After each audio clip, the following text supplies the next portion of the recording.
আজকে হঠাৎ আমরা বাজির দোকানে কি করছি আর আজকে আমরা কতগুলো বাজি কিনলাম তোমরা একবার দেখো। ভিডিওর প্রথমেই বলে দিই যে এই ভিডিওটা একটু আপলোড করতে দেরি হয়ে গিয়েছে। এই ভিডিওটা হচ্ছে প্রায় 1-2 সপ্তাহ আগের ভিডিও। আর এই বাজিগুলো কিনতে গিয়েছিলাম কারণ পাড়ায় একটা দাদার বিয়ে ছিল, সেই কারণে তো আমরা বাজিগুলো কিনতে গেছিলাম আমাদের এখানে সব থেকে বড় মার্কেট চাম্পাহাটি মার্কেট। আর আমরা বাজিগুলো কিনতে গেছিলাম একটু দুপুর টাইমে, তাই বেশিরভাগ দোকানই বন্ধ ছিল। আর বেশিরভাগ দোকান বন্ধ থাকার কারণে আমরা দু একটা দোকানে বাজি দেখবার পর এই দোকানটাতে বাজি এবং প্রাইসটাও খুব ভালো লাগলো, তাই আমরা আমাদের বাজেট অনুযায়ী বেশ কয়েকটা সেল এবং শর্টস নিয়ে নিলাম এখান থেকে। আর তোমরাই দেখো এতগুলো বাজি কিনবার পর আমরা একটা বাজি ফ্রি চাইছিলাম দোকানদার কাকুরার কাছে, আর শেষমেশ আমাদেরকে ফ্রিতে কি দিল দেখো।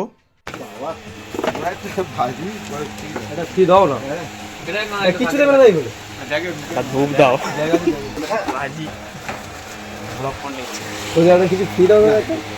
কিছু হবে साले का खोपड़ी तोड़ साले का